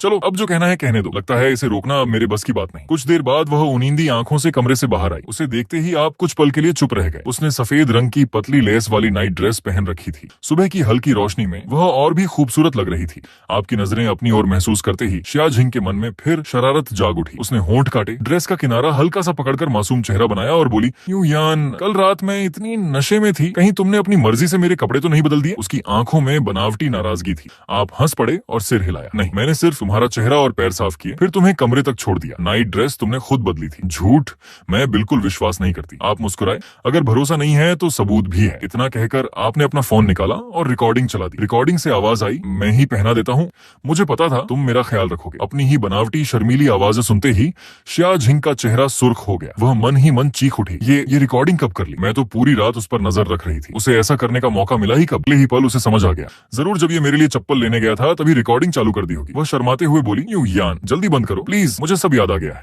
आपने मुस्कुराकर रिकॉर्डिंग बंद कर दी। सच में सब याद आ गया? हाँ, याद आ गया। फिर वह धीरे धीरे बड़बड़ाई, तुम भी ना, मैं नशे में थी और तुमने मेरी ऐसी रिकॉर्डिंग बना ली। आप हंसकर बोले, अरे इसमें शर्म की क्या बात है? तुम्हारा वो प्यारा सा अंदाज बहुत क्यूट था। अफसोस बस इतना है कि उस वक्त तुम्हें संभाल भी रहा था, वरना वीडियो भी बना लेता। शिया जिंग ने तुरंत जवाब दिया, जब आंटी से बात हो रही थी तब तो तुम कह रहे थे कि लड़कियों की चोरी छिपे फोटो या वीडियो लेना गलत होता है, और अब कुछ ही दिनों में असली रंग दिखा दिए। आप मुस्कुराए, क्योंकि मुझे अपनी पत्नी पसंद है, इसलिए उसकी यादें संभाल कर रखना चाहता हूँ। बहाने मत बनाओ। फिर उसने कहा, अगर रिकॉर्डिंग करना तुम्हारे हिसाब से गलत नहीं है तो कल रात मैंने जो कुछ कहा था उसे भी भूल जाना। वो तो तुमने नशे में कहा था, उसे सीरियस मत लेना। थोड़ा रुक कर उसने फिर कहा, और तुमने भी मेरे कमरे से जाते समय जो बातें कही थी, मैं उन्हें भी दिल पर नहीं लूंगी। आप समझ गए कि वह किस बात की तरफ इशारा कर रही है, लेकिन आपने उसे छेड़ने का मौका नहीं छोड़ा। अच्छा, मैंने क्या कहा था? रिकॉर्डिंग तो तुम्हारे पास है, खुद ही सुन लेना। आपने मुस्कुराकर कहा, वैसे भी मैं तुम्हारी प्यारी आवाज फिर से सुनना चाहता था। रुको, बिल्कुल नहीं। शिया जिंग ने तुरंत रोक दिया। मतलब तुमने जो कहा था कि तुम्हें मेरे लिए कुछ महसूस होने लगा है, वो मजाक था, है ना? आपने पूछा, तुम्हें ऐसा क्यों लगता है? क्योंकि हमारी मुलाकात को अभी कुछ ही दिन हुए हैं, इतनी जल्दी कोई किसी को पसंद कैसे कर सकता है? आपने शांत स्वर में जवाब दिया, क्योंकि कल रात मैंने तुम्हारा वो मासूम और प्यारा रूप देखा, उसी पल मेरा दिल तुम्हारी तरफ खींच गया। ये सुनते ही शिया जिंग का चेहरा फिर से लाल हो गया। प्लीज बार बार वही बात मत याद दिलाओ। आप हंस पड़े। क्या करूं? कल रात वाली तुम इतनी प्यारी लग रही थी कि भूल ही नहीं पा रहा। शिया जिंग ने हल्की नाराज नजर से आपको देखा। उसे लग रहा था कि आज हर बात में वही हार रही है। ये वही इंसान है जो पहले हर बात बड़ी शालीनता से करता था, इजहार करने के बाद तो जैसे बिल्कुल बदल गया है। इस बार उसने पलटवार करने की ठानी। अगर भविष्य में कोई और खूबसूरत लड़की भी इसी तरह तुमसे प्यार से बात करे तो क्या तुम उसे भी पसंद करने लगोगे? आपने बिना सोचे सिर हिलाया। नहीं। क्यों? क्योंकि मैं शादीशुदा हूँ, मैं किसी दूसरी लड़की को ऐसी उम्मीद ही नहीं दूंगा। फिर आपने मुस्कुराकर कहा, खूबसूरती हमेशा नहीं रहती, एक दिन हम दोनों भी बूढ़े हो जाएंगे, बाल सफेद होंगे, चेहरे पर झुर्रियां होंगी, लेकिन तब तक हम दोनों साथ मिलकर पूरी जिंदगी जी चुके होंगे। इतने सालों का साथ और भरोसा किसी भी नई खूबसूरती से कहीं ज्यादा कीमती होगा। उस समय दूसरी लड़कियों की खूबसूरती मेरे लिए सिर्फ एक चेहरा भर होगी। शियाजिंग ने होंठ सिकोड़ते हुए कहा, मैं अभी भी तुम्हारी बात पर विश्वास नहीं करती। तुम्हारे मन में शरारत तो बहुत है। आपने हंसते हुए कहा, अरे पत्नी जी, ये तो मेरे साथ सरासर नाइंसाफी है। अगर सच में मेरी नीयत खराब होती, कल रात भी ऐसा कुछ नहीं हुआ था, है ना? शियाजिंग ने होंठ सिकोड़ते हुए कहा, बातें तो बड़ी अच्छी बनाते हो। आखिर में तुमने मुझे किस कर ही लिया था। ये सुनते ही आपका आत्मविश्वास थोड़ा कम हो गया। वो हाँ, ये बात तो है, उस समय पता नहीं क्या हुआ, बस तुम्हें किस करने का मन किया। लेकिन वो कोई वासना वाला किस नहीं था, बस दिल से तुम्हें एक बार किस करना चाहता था। शियाजिंग ने तुरंत पलटकर पूछा, क्या तुम हाथ रखकर कह सकते हो कि उसमें जरा भी चाहत नहीं थी? आपने ईमानदारी से सिर हिलाया। नहीं, ऐसा नहीं कह सकता, लेकिन इंसान के इरादे उसके कर्मों से तय होते हैं। दिल में क्या आया उससे कोई पूरी तरह पाक नहीं होता। फिर भी मैंने कल रात कोई हद पार नहीं की, है ना? शियाजिंग कुछ पल चुप रही, फिर बोली, ये बात सही है। आपने राहत की सांस ली और तुरंत बात बदलने की कोशिश की। वैसे पत्नी जी, कल रात वाली रेड वाइन कौन से ब्रांड की थी? उसका असर तो बहुत जबरदस्त था। शियाजिंग ने तुरंत आपकी चाल पकड़ ली। बात मत बदलो। वह आपको घूरते हुए बोली, अब भी मुझे लगता है कि तुम्हारा वो किस मुझे अच्छा नहीं लगा। आपने गंभीर होकर कहा, सॉरी पत्नी जी, जिंदगी में पहली बार किसी लड़की को पसंद किया है, इसलिए शायद मुझे सीमाएं समझने में गलती हो गई। आगे से मैं ज्यादा ध्यान रखूंगा। आपकी सच्ची माफी सुनकर भी शियाजिंग का मन शांत नहीं हुआ। ये क्या हो रहा है? कल रात से अब तक मेरा मन इतना उलझा क्यों हुआ है? जितना सोचती उतना ही बेचैन होती। अचानक वो अपनी कुर्सी से उठ खड़ी हुई। आपने हैरानी से पूछा, क्या हुआ पत्नी जी? वह गुस्से में आपके सामने आकर बोली, हर वक्त पत्नी जी कहते रहते हो। मुझे तो नहीं लगता कि तुम्हें अपनी गलती का एहसास भी हुआ है। इतना कहकर उसने आपका कॉलर पकड़ लिया और हल्का सा झुक गई। फिर उसने धीरे से आपके माथे पर एक हल्का सा किस कर दिया। सीधी होकर उसने होंठ फुलाते हुए पूछा, अब समझे अचानक किसी को किस किए जाने का एहसास कैसा होता है? आप मुस्कुराए। पत्नी जी, किस तो बहुत छोटा था, अभी ठीक से समझ ही नहीं आया। तुम शियाजिंग समझ गई कि पलटवार करने की कोशिश में उल्टा आपको ही मौका दे बैठी है। वह झेप कर वापस अपनी सीट पर बैठ गई और चुपचाप नाश्ता करने लगी। उसी समय आपको मो यूलिंग की बात याद आई। आपने उसकी ओर देखते हुए पूछा, पत्नी जी, आज तुम्हारे पास थोड़ा समय है? वह तुरंत सतर्क हो गई। अब क्या शरारत सूझी है? आप मुस्कुराए। एक पुरानी क्लासमेट घूमने के लिए मिंजियांग आई है, उसने मिलने का कहा है। हमारी बातों में तुम्हारा जिक्र भी आया था। ये सुनते ही शियाजिंग का चेहरा गंभीर हो गया। तुमने उसे मेरे बारे में क्या बताया? आपने जवाब दिया, मुझे पता है कि तुम अपनी पहचान जाहिर नहीं करना चाहती, इसलिए मैंने बस इतना कहा कि तुम मेरी गर्लफ्रेंड हो। ये सुनकर उसने राहत की सांस ली। फिर शरारती मुस्कान के साथ बोली, घर में तो हर वक्त मुझे पत्नी कहते हो, लेकिन बाहर जाकर गर्लफ्रेंड? क्या मुझे अपनी पत्नी कहने में शर्म आती है? आप हंस पड़े। ऐसी बात नहीं है, तुमने ही तो कहा था कि अभी सबको नहीं बताना।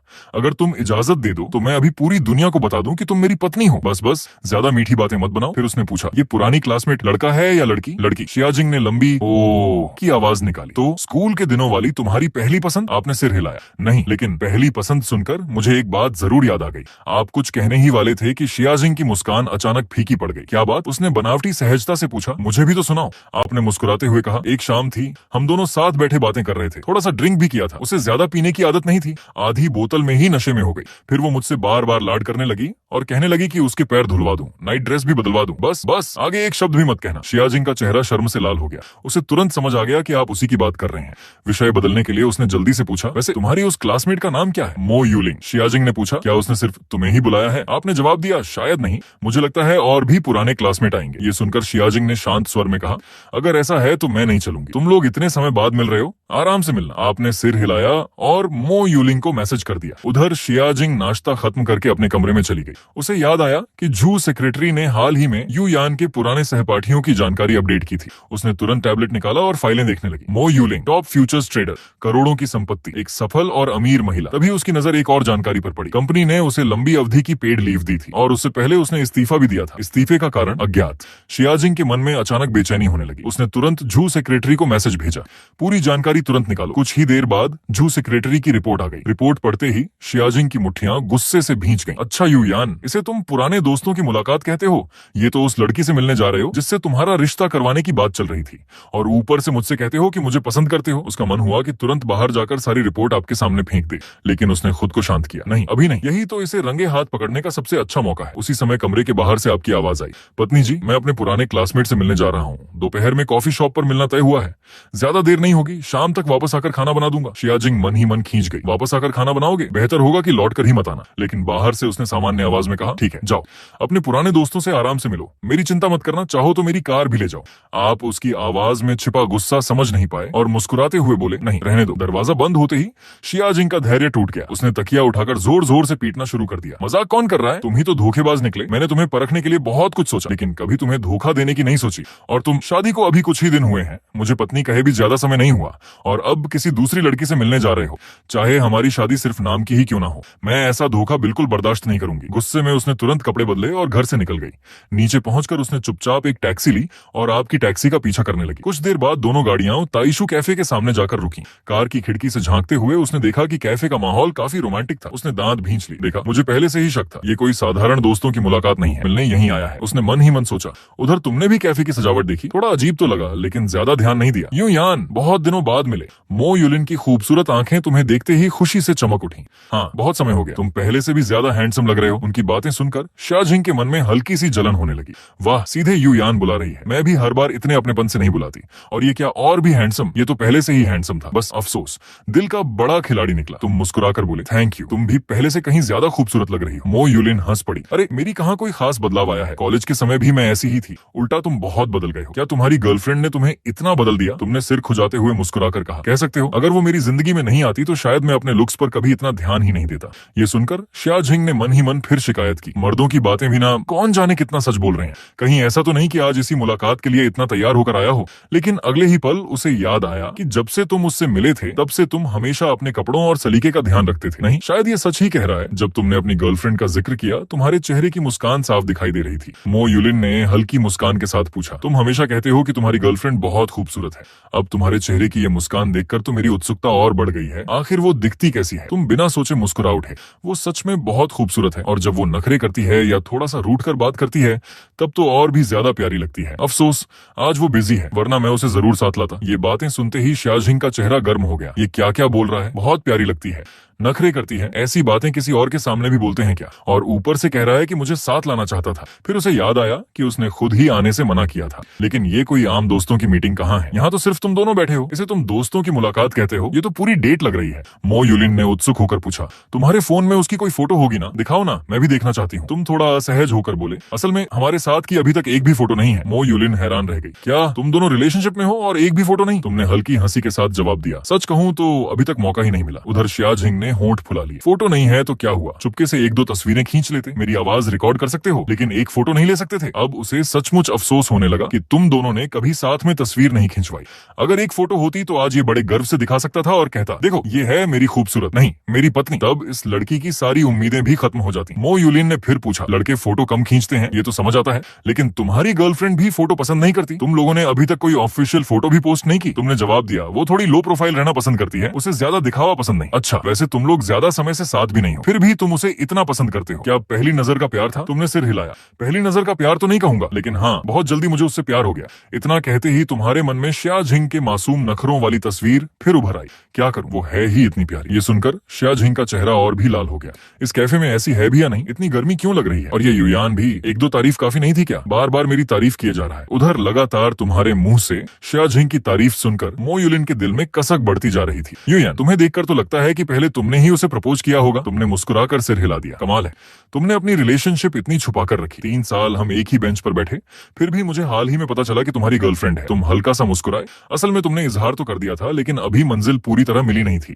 फिर भी तुम्हें इतना यकीन जरूर था कि शाजिंग के दिल में भी तुम्हारे लिए कुछ न कुछ एहसास जरूर है। इसलिए तुमने बस इतना कहा, हम दोनों का रिश्ता थोड़ा अलग है, इसलिए बाहर से शायद समझना आसान नहीं होगा। उधर शाजिंग को अचानक एक और बात समझ आई। 3 साल तक एक ही क्लास में साथ बैठे थे, इसलिए इस लड़की की भावनाएं इतनी गहरी हैं। ये सोचते ही उसने मन ही मन फिर एक लंबी शिकायत शुरू कर दी। युयान, वो तुम्हें जिस नजर से देख रही है उससे तो साफ पता चल रहा है कि वो तुम पर फिदा है, और तुम यहाँ बिल्कुल अनजान बने बैठे हो। सच में समझ नहीं रहे या फिर जानबूझकर अनदेखा कर रहे हो? पिछले 2 दिनों से जब मेरी बात आती है तब तो तुम्हारी समझदारी बड़ी तेज चलती है। जल्दी से उसकी भावनाएं समझो और साफ साफ मना कर दो। अरे नहीं, मैं तो यहाँ तुम्हें रंगे हाथ पकड़ने आई थी। अगर तुमने उसे मना कर दिया तो मेरी सारी मेहनत बेकार हो जाएगी। चलो बेकार ही सही, लेकिन तुम्हारा उसके साथ किसी भी तरह का गलत रिश्ता नहीं होना चाहिए। तुम्हारी बातें सुनकर मो युलिन को महसूस हुआ कि तुम्हारा और तुम्हारी गर्लफ्रेंड का रिश्ता कुछ अलग है। फाइनेंस इंडस्ट्री में काम करते हुए उसने ऐसे कई रिश्तों की कहानियां देखी थी। उसे पता था कि कई बार लो प्रोफाइल रिलेशनशिप का मतलब सिर्फ प्राइवेसी नहीं, बल्कि कोई छिपी हुई बात भी होती है। उसने धीरे से पूछा, युयान, क्या तुम्हारी गर्लफ्रेंड शुरू से ही इतनी लो प्रोफाइल रही है? हाँ, उनकी इनकम शायद तुमसे कम होगी। असल में मो युलिन को अंदाजा था कि तुम्हारी गर्लफ्रेंड की कमाई तुमसे ज्यादा है, लेकिन वह सीधे पूछकर तुम्हें असहज नहीं करना चाहती थी। तुमने सिर हिलाया। नहीं, उनकी इनकम मुझसे ज्यादा इरादा है। कल रात डिनर के समय तुमने यही सवाल शिया जिंगिंग से भी पूछा था और उसने ईमानदारी से कहा था कि उसकी कमाई तुमसे थोड़ी ज्यादा है। ये सुनते ही मो युलिन को अपनी आशंका सही लगने लगी। तो क्या पैसों की वजह से युयान किसी अमीर लड़की के साथ है, इसलिए वो अपने रिश्ते को छिपा रहा है? उसके मन में तरह तरह की कहानियां घूमने लगी। बीमार माँ, कर्ज, टूटा हुआ परिवार। लेकिन अगले ही पल उसे याद आया कि तुम्हारे माता पिता स्वस्थ हैं और तुम इकलौते बेटे हो। तो फिर क्या युयान खुद किसी मजबूरी में है? उसने गहरी सांस लेकर कहा, युयान, क्या तुम्हें इन दिनों पैसों की जरूरत है? जितनी जरूरत हो मुझसे कहो, मैं मदद कर सकती हूँ। ये सुनकर तुम पूरी तरह हैरान रह गए। उधर शिया जिंग का गुस्सा चरम पर पहुंच गया। मो युलिन, कैसी कैसी बातें सोच रही हो? मैं क्या किसी को पैसे देकर रखने वाली औरत लगती हूँ? और युयान, ये भला किसी का रखा हुआ इंसान लगता है। हाँ, मानती हूँ कि ये हैंडसम है, इसके एब्स भी हैं, खाना भी अच्छा बनाता है और घर के काम भी करता है, लेकिन इसका मतलब ये नहीं कि ये किसी का सहारे पर जी रहा है। हम दोनों ने बाकायदा शादी की है, हमारा रिश्ता साफ और सम्मानजनक है। उधर तुम आखिरकार उसकी बात समझ गए और मुस्कुरा दिए। नहीं, बात वैसी बिल्कुल नहीं है, तुम गलत समझ रही हो। लेकिन मो युलिन अब भी अपने अंदाजे पर अड़ी रही। युयान, शायद तुम्हें अंदाजा नहीं है कि आज मेरी नेटवर्थ कितनी है। मैं सच में तुम्हारी मदद कर सकती हूँ। इस बार तुम्हारा चेहरा गंभीर हो गया। मुझे यकीन है कि तुम मदद कर सकती हो, लेकिन तुम्हारे पास कितना पैसा है उससे मेरा कोई लेना देना नहीं। मैं सिर्फ इतना जानता हूँ कि मैं अपनी गर्लफ्रेंड से प्यार करता हूँ और उसी के साथ रहना चाहता हूँ, बस यही सच है। मो युलिन ने पूछा, अगर मैं तुम्हें 10 करोड़ दूं तब भी? तुमने बिना झिझक जवाब दिया। चाहे तुम्हारे पास कितने भी पैसे हों, मेरा जवाब नहीं बदलेगा। किसी अमीर इंसान के साथ रहने से ज्यादा मैं अपनी गर्लफ्रेंड के साथ समय बिताना पसंद करूंगा। कुछ पल बाद तुमने चारों तरफ नजर दौड़ाई। हम इतनी देर से बैठे हैं लेकिन बाकी कोई भी क्लासमेट नहीं आया। मतलब आज तुमने सिर्फ मुझे ही बुलाया था, है ना? मो युलिन ने धीरे से सिर हिला दिया। हाँ, अब उसने हिम्मत जुटाई। युयान, मैं तुम्हें बहुत सालों से पसंद करती हूँ। मैं खास तुम्हें मिलने मिंगजांग सिटी आई हूँ। इतने सालों से। तुमने तुरंत उसकी बात बीच में रोक दी। बस यहीं रुक जाओ। मो युलिन की आंखों में उदासी उतर आई। मैंने तुम्हें इतने साल चाहा, क्या मुझे अपनी बात पूरी करने का भी मौका नहीं दोगे? नहीं। इतना कहकर तुम अपनी सीट से उठ गए। अगर मुझे पहले से पता होता कि तुम मुझे इस वजह से बुला रही हो तो मैं यहाँ आता ही नहीं। मो युलिन ने फीकी मुस्कान के साथ पूछा, क्या तुम्हें डर है कि तुम्हारी गर्लफ्रेंड को पता चल जाएगा? तुमने शांत स्वर में कहा, उसे पता चले या ना चले उससे फर्क नहीं पड़ता। बात सही और गलत की है, और अगर उसे कभी पता चला तो उसे बहुत दुख होगा। तुम अच्छी तरह जानते थे कि शिया जिंगिंग बाहर से जितनी मजबूत दिखती है, अंदर से उतनी ही नाजुक और भावुक है। उधर शिया जिंग भी चुपचाप उठकर बाहर निकल गई। अब और सुनने की जरूरत नहीं, वरना शर्म से मेरा चेहरा ही लाल हो जाएगा। और ये मुस्कान भी अब छिपाई नहीं छिप रही। बेवकूफ युयान, इतना भी मत सोचो, मैं तुम्हारे लिए दुखी नहीं होती। कैफे में सबके जाने के बाद मो युलिन की मुस्कान पूरी तरह गायब हो चुकी थी। सालों से दिल में संजोया हुआ उसका एक तरफा प्यार आज इतने साधारण तरीके से खत्म हो गया।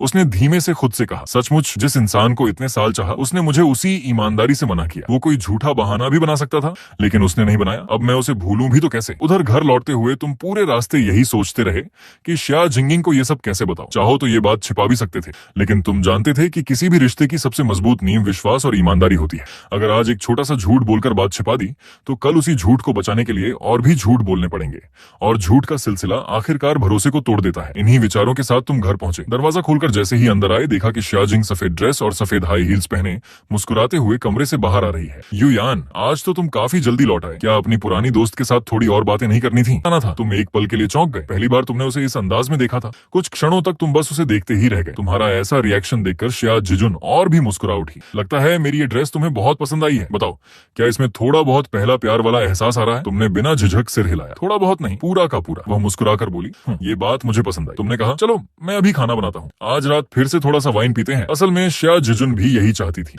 तभी तो वह आज इतनी जल्दी घर आकर तैयार हुई थी। लेकिन उसने फिर भी तुम्हें छेड़ने का फैसला किया। नहीं, आज रात मैं घर पर खाना नहीं खाऊंगी। उसकी बात सुनकर तुम ठिठक गए। क्या फिर इतनी सज धज कर तुम किसके साथ डिनर पर जा रही हो? उसे तुम्हारी बेचैनी देखकर और मजा आने लगा। इतनी उत्सुकता क्यों? तुमने थोड़ा झेंपते हुए कहा, मैं तुम्हारा पति हूँ, इतना पूछना तो बनता है। तुम्हारा मासूम चेहरा देखकर शिया जिजुन की हंसी छूटने ही वाली थी। कहीं तुम जल तो नहीं रहे? इतना कहकर उसने अपना हाथ तुम्हारे गाल पर रखा और मुस्कुराती हुई तुम्हारी आंखों में देखने लगी। जरा सोचो, एक शादीशुदा औरत रात में इतनी तैयार होकर आखिर किस नासमझ इंसान के साथ डिनर पर जाएगी? उसकी बात सुनते ही तुम्हारे चेहरे पर मुस्कान लौट आई। तो मतलब पत्नी, तुम अपनी खुशी जाहिर भी नहीं कर पाए थे कि उसने हल्के से तुम्हारा गाल खींच लिया। तुम्हारी हिम्मत कैसे हुई ऐसी उल्टी सीधी बातें सोचने की? तुम तुरंत बोले, गलती हो गई पत्नी। आगे से जब भी तुम्हें इतनी खूबसूरती से तैयार देखूंगा, सबसे पहले यही सोचूंगा कि तुम मेरे लिए ही तैयार हुई हो। ये सुनकर तुम्हारा दिल खुशी से भर गया। तुम मन ही मन सोचने लगे, पत्नी जब शर्माती या नखरे करती है तब सच में बहुत प्यारी लगती है। फिर तुमने कहा, मुझे 5 मिनट दो, मैं जाकर अच्छे कपड़े पहन कर आता हूँ। इतनी खूबसूरत पत्नी के साथ ऐसे ही कैसे चल सकता हूँ? वह मुस्कुराकर बोली, अच्छा अच्छा, जाओ जल्दी, ज्यादा मक्खन मत लगाओ। आज तुम्हारी सच्ची तारीफें सुनकर उसका दिल खुशी से भर चुका था।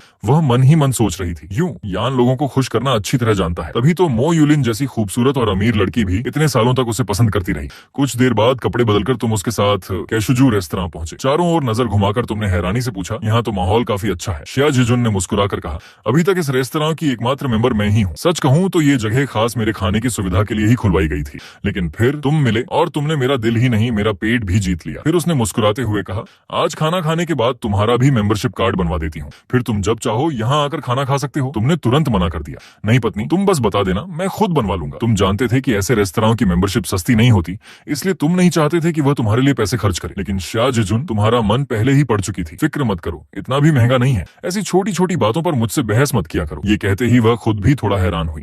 कुछ दिन पहले तक वह यकीन करती थी कि वह कभी किसी आदमी पर इतना ध्यान नहीं देगी, फिर अचानक ऐसा क्या बदल गया? उसने मन ही मन खुद को समझाया, सब युयान की चालाकी है, मैं नहीं बदली हूँ। उसने इतनी अच्छी एक्टिंग की कि मैं ही उसके असर में आ गई। फिर वो मुस्कुरा दी। चलो, अगर उसके असर में आ भी गई हूँ तो क्या हुआ? थोड़े से पैसों में इतने हैंडसम 8 पैक एब्स वाले और हर समय मेरी तारीफ करने वाले पति के साथ कैंडल लाइट डिनर मिल रहा है। घाटा तो बिल्कुल नहीं है, उल्टा फायदा ही है। तुम फिर बोले, पत्नी मुझे लगता है कि ये मेंबरशिप की फीस मुझे ही देनी चाहिए। शाह जिजुन ने हल्की मुस्कान के साथ तुम्हारी तरफ देखा। उसे अचानक सुबह की तुम्हारी बात याद आ गई। आज सुबह तो बड़े गर्व से कह रहे थे कि अगर मैं तुम्हें सिरका लाने को कहूंगी तो तुम कभी गलती से सोया सॉस नहीं लाओगे, लेकिन आज सिर्फ एक पुराने दोस्त से मिलकर आए हो और मैं वैसा नहीं कहना चाहता था। ठीक है, मैं सब कुछ अपनी पत्नी की बात मानूंगा। सिया जिजिंग मुस्कुराकर बोली, बस अब ठीक है। जब सारे व्यंजन मेज पर आ गए तो तुमने उसकी पसंद की कई डिशें उसकी प्लेट में रख दी, लेकिन फिर तुम्हें एहसास हुआ कि वह खुद खाने के लिए चॉपस्टिक उठाने का कोई इरादा ही नहीं रख रही।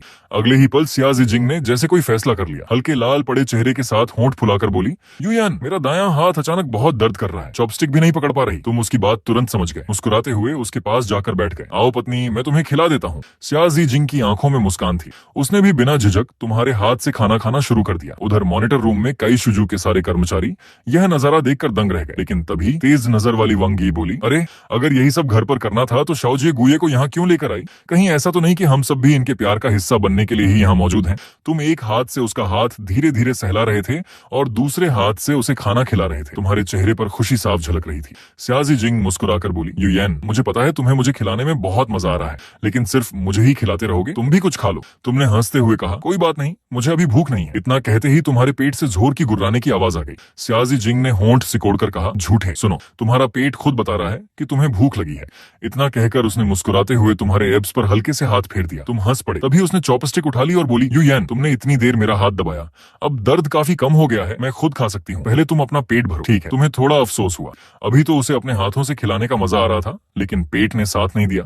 जैसे ही तुमने खाना उठाने के लिए चॉपस्टिक बढ़ाई, उसने धीमी आवाज में कहा, या फिर चाहते हो कि मैं भी तुम्हें अपने हाथ से कुछ और खिलाऊं? चाहता हूँ। तुमने बिना एक पल गंवाए जवाब दिया और तुरंत उसकी तरफ मुड़कर देखा, लेकिन वह ऐसे खाना खाने लगी जैसे कुछ कहा ही ना हो। क्या सोच रहे हो? जल्दी से खाना खाओ, मुझे क्यों देख रहे हो? तुमने मुस्कुराकर कहा, पत्नी मैंने साफ साफ सुना है। वह हल्की मुस्कान के साथ बोली, जो बात मुंह से निकल जाए उसे वापस नहीं लिया जाता। फिर उसने अपने हाथों से तुम्हें खाना खिलाया। खाना खत्म होने के बाद तुमने हिम्मत जुटाकर मो युलिन वाली पूरी बात उसे सच सच बता दी। हालांकि सिया जिजिंग सब कुछ पहले से जानती थी, फिर भी उसने जानबूझकर नाराज होने का नाटक किया। इस बार मैं तुम्हारी बात मान लेती हूँ, लेकिन ज्यादा खुश मत होना। पहले से चेतावनी दे रही हूँ, तुम कभी मुझे धोखा नहीं दोगे। अगर ऐसा किया तो मैं। उसकी नाराजगी भरी प्यारी आवाज सीधे तुम्हारे दिल में उतर गई। तुमने तुरंत गंभीर होकर कहा, पत्नी मैं कसम खाता हूँ, मैं कभी ऐसा कोई काम नहीं करूंगा जिससे तुम्हें दुख पहुंचे। वह संतुष्ट होकर बोली, बस यही ठीक है। लेकिन वह चाहती थी कि तुम उसे थोड़ा और मनाओ, इसलिए उसने फिर एक रेड वाइन की बोतल निकाल ली। युयान, ये वाली वाइन कल वाली से अलग ब्रांड की है। कुछ देर बाद उसने जानबूझकर नशे में होने का अभिनय करते हुए धुंधली नजरों से तुम्हें देखा और बोली, देखा मैंने कहा था ना, मुझे इतनी आसानी से नशा नहीं चढ़ता। असल में उसे बिल्कुल नशा नहीं हुआ था, वह सिर्फ नशे का नाटक कर रही थी ताकि खुलकर तुमसे लाड कर सके, लेकिन तुम्हें इसका बिल्कुल अंदाजा नहीं था। तुम उसे देखकर हंसते हुए बोले, अभी भी कह रही हो कि नशा नहीं हुआ? तुम्हारी तो हालत देखो। वह नाराजगी जताते हुए बोली, तुम्हें हुआ है नशा, मुझे नहीं। इतना कहकर उसने दोनों हाथों से तुम्हारा चेहरा पकड़ लिया। तुम ही हो जो पूरे के पूरे नशे में हो। तुमने मुस्कुराकर कहा, ठीक है मान लिया, नशे में मैं ही हूँ। बहस बढ़ाने के बजाय तुमने मोबाइल निकाला और उसकी नशे वाली हरकतें रिकॉर्ड करने लगी। लेकिन इस बार सिया जिजिंग पहले से तैयार थी। उसने बिजली की फुर्ती से तुम्हारे हाथ से मोबाइल छीन लिया। चलो घर चलते हैं ना? नहीं, अभी तुम्हारी मेंबरशिप बनवानी बाकी है। ये कहकर सिया जिजिंग ने सर्विस बेल दबाई और वांग यिंग को बुलाकर तुम्हारी मेंबरशिप बनवा दी। कैसा लगा युयान? आज का डिनर पसंद आया? तुम मुस्कुराए, हाँ बहुत पसंद आया। इतना कहकर तुमने सिया जिजिंग को सहारा दिया और दोनों काई शुजू से बाहर निकल आए। तभी अचानक ठंडी हवा का एक झोंका आया जिससे सिया जिजिंग ठंड से हल्का सा कांप गई। ये देखकर तुमने बिना देर किए अपनी जैकेट उतारकर उसके कंधों पर रख दी। तुम्हारी जैकेट की गर्माहट महसूस करते ही सिया जिजिंग के होंठों पर हल्की मुस्कान आ गई। युयान, लगता है शराब पीने के बाद तुम लोगों का और भी ज्यादा ख्याल रखते हो। तुम हंस पड़े। पत्नी कैसी बातें कर रही हो? मैं बिना शराब पिए भी तुम्हारी उतनी ही फिक्र करता हूँ। हम शायद सही कह रहे हो। वो मुस्कुराई। युयान, तुम सबसे। इतना कहकर तुमने उसे गले लगाने के लिए हाथ बढ़ाया, लेकिन उसने शरारती मुस्कान के साथ दोनों हाथ तुम्हारी छाती पर रख दी। युयान, तुम सच में नशे में हो? मुझे जबरदस्ती गले लगाने चले थे। तुम एक पल के लिए चौंक गए। अरे पत्नी, मुझे तो लगा तुम चाहती थी कि मैं तुम्हें गले लगाऊं। किसने कहा? अपनी तरफ से अंदाजे मत लगाया करो। करो, ठीक है? लेकिन अभी जो तुमने किया उसका मतलब क्या था? सिया जीजिंग ने बेहद नरम और मीठी आवाज में कहा, युयान, क्या तुम मुझे पीठ पर बैठाकर घर ले चलोगे? जरूर। इतना कहकर तुम उसके सामने झुक गए। उधर सिया जीजिंग का चेहरा शर्म से कानों तक लाल हो चुका था। कुछ पल झिकने के बाद वह धीरे से तुम्हारी पीठ पर आकर बैठ गई। तुमने सावधानी से उसके पैरों को संभालते हुए उसे अपनी पीठ पर उठा लिया। हालांकि तुमने खुद को संभालने की पूरी कोशिश की, लेकिन इतने करीब होने से तुम्हारा दिल तेजी से धड़कने लगा। कुछ देर तक तुम वहीं खड़े रहे। सिया जीजिंग समझ गई कि तुम क्यों नहीं चल पा रहे हो। ये देखकर वह मन ही मन मुस्कुराई और तुम्हें थोड़ा और छेड़ने का फैसला किया। वह तुम्हारे कान के पास झुककर धीरे से बोली, युयान, मुझे पीठ पर उठाने के बाद ऐसे ही खड़े रहोगे? हमें घर नहीं जाना क्या? तुम थोड़ा झेप गए। वह फिर बोली, ओह समझ गई, क्या तुम्हें लग रहा है कि मैं बहुत भारी हूँ? उसकी आवाज में हल्की सी शिकायत थी। तुमने तुरंत सिर हिलाया। नहीं, ऐसी बात बिल्कुल नहीं है। बस पत्नी, तुम्हारी मौजूदगी से मैं थोड़ा घबरा गया था। तुम्हारी बात सुनकर सिया जीजिंग ने